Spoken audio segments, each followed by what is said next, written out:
Hello, everyone. Charles Watts here. Welcome back to Inside Arsenal. It's Friday. It is the end of another week. I hope wherever you're watching or listening to this around the world, you are going to have a very good start to the weekend. A weekend, of course, that brings Arsenal back into Premier League action. That tricky looking trip to Brighton tomorrow night. I shall be heading to the Amex. It's going to be my last game for a while. I'm off on holiday next week.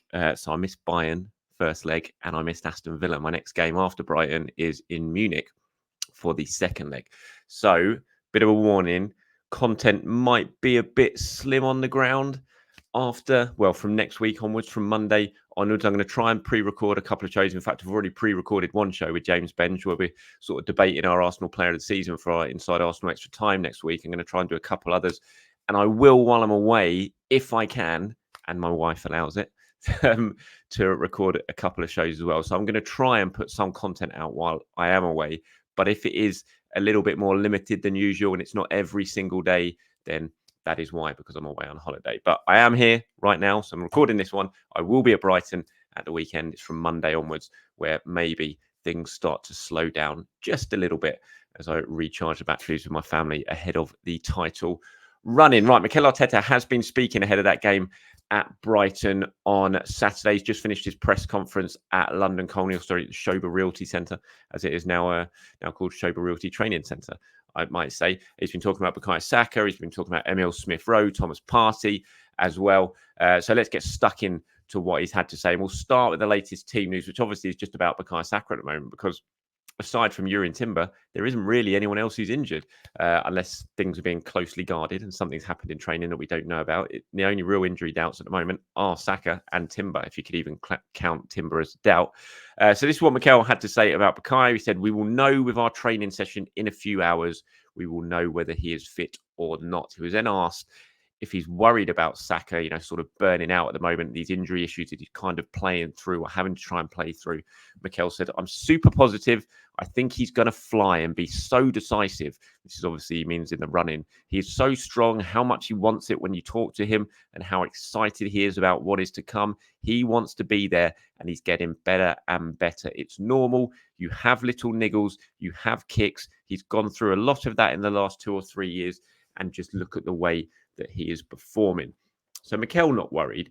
I have to say I'm a bit worried. I'm not sure I share Mikel's optimism. I think he's got a big decision to make this weekend, Mikel Arteta, when it comes to Bukayo Saka. If he does get through this training session today, and if he is deemed to be fit enough to be involved against Brighton, that doesn't mean he has to start against Brighton. Obviously, you want Saka involved in most games because he's, as Mikel says, super decisive, and he can, even if he's not at his best, he can still produce a moment that wins you a game.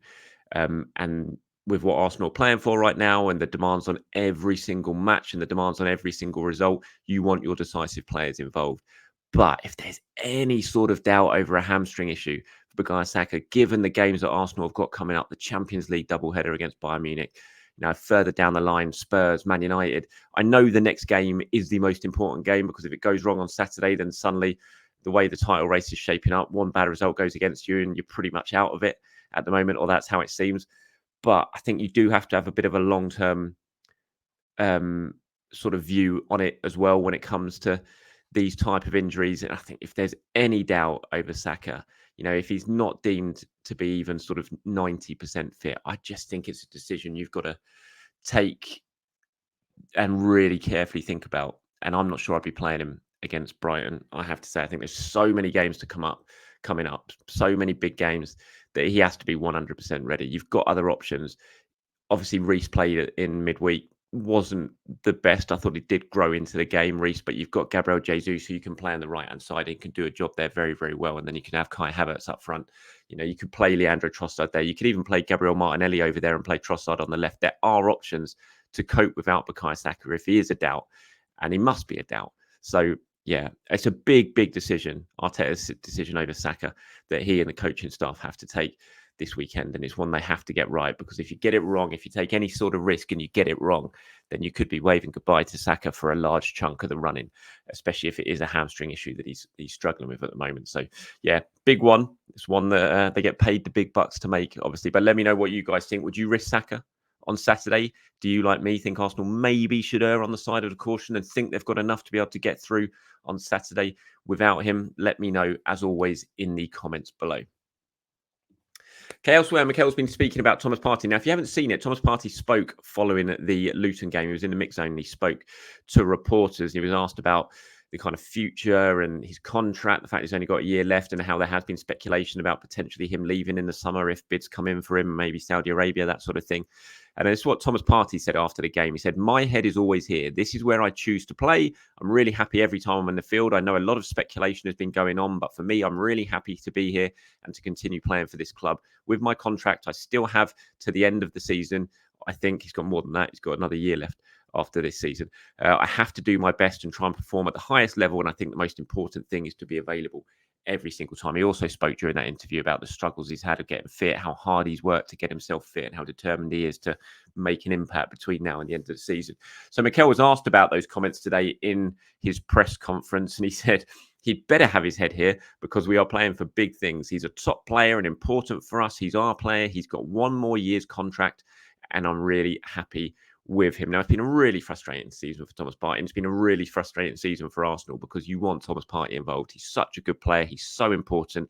You know, there's no one like Thomas Partey in Arsenal's squad.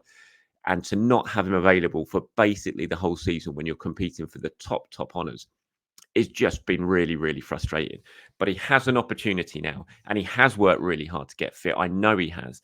And if he can make an impact between now and the end of the season, then all the frustrations of what's gone on in the last sort of 7 months in terms of the injuries, you can kind of put that to one side and you can just celebrate a brilliant 9-game end to the season, or however many games it's going to be with the Champions League.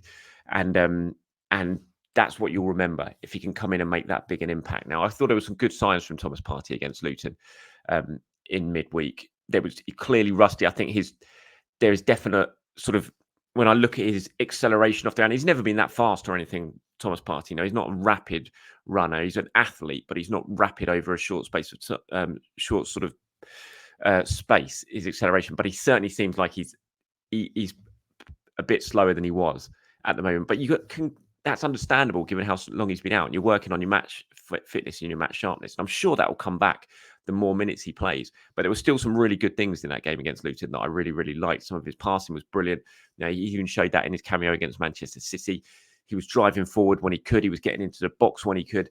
And that's a good sign for Thomas Partey because you know he's feeling pretty confident about himself and his body, more importantly. And so, yeah, I think Mikel's absolutely right. What he said here, he's a big player for Arsenal, important player for Arsenal, and Arsenal are playing for big things. So they need Thomas Partey focused and absolutely sort of ready to make his impact now after so long out. I'm sure he will. In terms of his contract and his future with him, I mean, Mikel is really happy with him, I'm sure. But look, I know for a fact that last summer Arsenal were willing to entertain offers for Thomas Partey. None came in, or certainly none that was acceptable came in. So they were perfectly happy to stay with him for this season as well. I don't really see that changing. I've not heard, for sure that they would be open for selling him this summer, but I'd be very surprised if they're not, if good bids come in. But if good bids don't come in, then I'm sure they'll keep him and he can still have a really good final year of his contract. And then whatever happens after that happens. So it's still very much up in the air in terms of Thomas Partey's future. But for now, he's at Arsenal. He's fit, which is so important. And he's got a really big part to play between now and the end of the season. I thought these were really interesting comments from Mikel. So we spoke a lot about Emile Smith-Rowe in yesterday's shows. Myself and James did on the Extra Time show, and I did in the morning yesterday, reflecting on the win against Luton. And there's been lots of talk about Smith-Rowe since that performance, that man of the match performance against Luton, in terms of his future at Arsenal. I've had my say on it yesterday, how I still feel the most likely option is that he probably will go in the summer.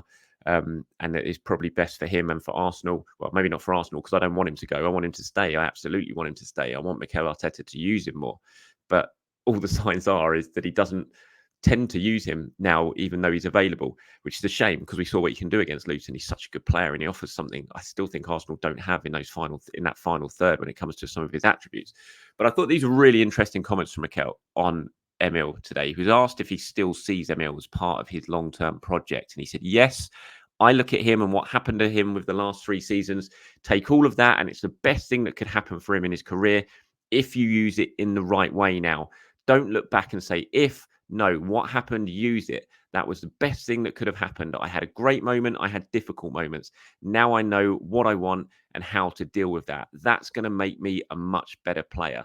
And you could see that's a hell of a player that we have when he's fit and he's playing at that level. So there's a bit of a message there, I think, from Mikel at Emile of like, don't let the frustrations, just swamp you in terms of what's happened. Use it as a positive. Look at what happened when you were enjoying yourself playing week in, week out 3 seasons ago. Use that, but then also use what's happened since then and the frustrations and the lack of game time, the injuries. Use it to your benefit to really drive you on going forward. And it felt like a bit of a message, I thought, from Mikel saying, look, yes, I haven't given you that much game time. Yes, it's been frustrating for you, but if you use that in a positive way, you get your head down and you continue to work hard, which I know he has been doing. He's been really working hard, trying to get himself into the team and into Mikel Arteta's plans. Continue to do that, and maybe he will use him. We'll have to wait and see if he does or not. I look at the games that are coming up and I look at the players who are available at the moment, and I still struggle to see Emile getting too much game time between now and the end of the season, despite these comments from Mikel. But I did think they were interesting comments nonetheless. And there's nothing I would like more than seeing Emile be really used well during this run-in, because I do think he's got something to offer. Such a goal threat from deep, something that Arsenal just don't really have. That ability to knock the balls around the corner, the give and goes, the link-up play he has with the forwards, the understanding he seems to have with Martin Odegaard, even though he hasn't played that much with him, to be honest. I just think he's got so much to offer, and I'd love to see him utilised more between now and the end of the season. And hopefully these quotes from Arteta suggest that he will be, and that my sort of prediction that he won't be is wrong, because I'd love it to be wrong. Lots of you guys have been getting in touch, actually. I've just brought up a couple of the comments from you responding to what we were talking about yesterday with ESR. And Obez42 says, ESR's future will be dependent on what happens in the next 7 games. In April, he was superb versus Luton. If he delivers this level of football for a few games in April, then he is unlikely to be sold. Why would you sell a high-quality player that has delivered high-quality performances in April, that's homegrown English, just to pay double or triple the amount to buy a new player that will need time to blend in like Vieira may never be ready? Makes no sense. Scrap7624 says, obviously we all want ESR to be great with us. We can all see the talent and the love he has for the club. It will be a sad day when he leaves, but for the sake of his career, I think he will go. And that shows the sort of different opinion of what we've got. I've had coming in the comments talking about ESR. I think the one thing that is certain from all the comments is everyone wants him to do well and be a success at Arsenal. There's no doubt about that. But I think a lot of people, are determined that we've got to keep him. But when you say that, we've got to keep him, I think you've got to take Smith Rowe's views and Smith Rowe people's views into account as well, because they sat down with Mikel at the start of this season when there was a lot of talk about him leaving. They wanted to know what the future held for him at Arsenal, and they were told, he is part of our plans, we're not going to sell him. So that's fine. But then following that, he's not really used him, and so there'll be frustration there from Smith Rowe's side and from his people's side. It's like, well, what you told us last season didn't really materialise. So what's going to happen next season? You've only got a short career. We can't spend it when you're a talented young English player, or a talented young player. It doesn't matter what country you're from. Can't spend it sitting on the bench and not getting any minutes. So it's going to be a lot to think about for everyone come the end of the season for Smith Rowe. But again, whatever happens, I just hope he gets used a little bit between now and the end of the season, and he can make a big impact, because I would love for him to have a big moment on this title race or in this Champions League hunt between now and the end of the season. It would just be such a fantastic story. Right, moving on to yesterday's football. What a remarkable day. Before we get on to the absolute comedy show that we saw at Stamford Bridge, obviously Liverpool got the job done yesterday as expected against Sheffield United. It was a little bit nervy for about, I think they got McAllister's goal. What a goal that was. That was proper Steven Gerrard versus Olympiacos vibes from McAllister, unfortunately, but a brilliant hit from a really top quality player. Getting them over the line. Sheffield United had threatened to cause an upset when they equalised in the second half. As usual with Liverpool, they always give you the sort of hope that they're about to slip up and do something that's not expected, but they managed to get themselves over the line again with 2 late goals from McAllister and Gakpo. So they do go back above Arsenal. Now, if you're watching on YouTube, you can see the league table there, the top 3. Liverpool on the first team to hit the 70-point mark this season. 2 points ahead of Arsenal, 3 points ahead of Manchester City. 8 games to go now in this very, very exciting title race. So we'll see what happens at the weekend. Liverpool playing Manchester United at Old Trafford on Sunday, which is a game you look at and think, United beat them in the FA Cup there not so long ago. Could they do it again? you sort to get a little bit of confidence, and then you look at what Manchester United served up against Chelsea yesterday and think, oh my God, how are we relying on that lot to get a result at the weekend? It was an absolute comedy show at Stamford Bridge yesterday. If you're watching on YouTube, just look at that. Not the Premier League shots face graphic, but below it, that scorecard, that scoreboard at 99 minutes. There's only 8 minutes of stoppage time. The clock is in 99, and it's Chelsea 2, Manchester United 3. How do you possibly lose from that position? But Manchester United managed it. Just comedy. The winning goal, Palmer's winning goal. I mean, the United players, what is going on there? It's just an absolute car crash of a defensive unit from Manchester United. Minds all over the place, just allowing Cole Palmer all that space to get the ball from the short corner and score via the deflection. 4-3. You look at that, shots faced in 2024 in the Premier League. Manchester United, it's a bit small. I can't actually make out what it is now. I've forgotten what it is. I'm looking at it now. 225 shots they have faced in the Premier League in 2024. The highest of anyone, more than Brentford, Sheffield United, West Ham, Luton, Burnley. Look at that. Arsenal have faced 77 shots in 2024 in the Premier League. Manchester United have faced 224. That's like 3 times more than Arsenal. What absolute shambles of a football team they are at the moment. Watching that game yesterday made me laugh so much. It was just, there was no midfield. It was like basketball. I mean, it was brilliant to watch. It was so much fun to watch. But it was just like, where's the midfield? Seriously, where's the midfield? What's going on? It's just one team attacks, goes through, and then the other team attacks, goes through. It's like playground stuff. It really, really was. I mean, as I said, it was brilliant to watch. Mikel Arteta was speaking about it today in his press conference, saying how fun it was to watch. And it was fun, but I mean, tactically, and that's absolute nightmare for the managers. What is going on there? And Ten Hag, of course, coming out after the game saying they dominated it and they deserved to win. Surprised he didn't mention that Garnacho was not offside against Arsenal, or that Højlund was fouled by Gabriel for a penalty way back in September. I'm sure that was probably coming next. Arsenal got to go to Old Trafford at the end of the season. Can you imagine how much Ten Hag is going to talk about that game at the Emirates in the pre-match press conference stuff? It's going to be unbearable.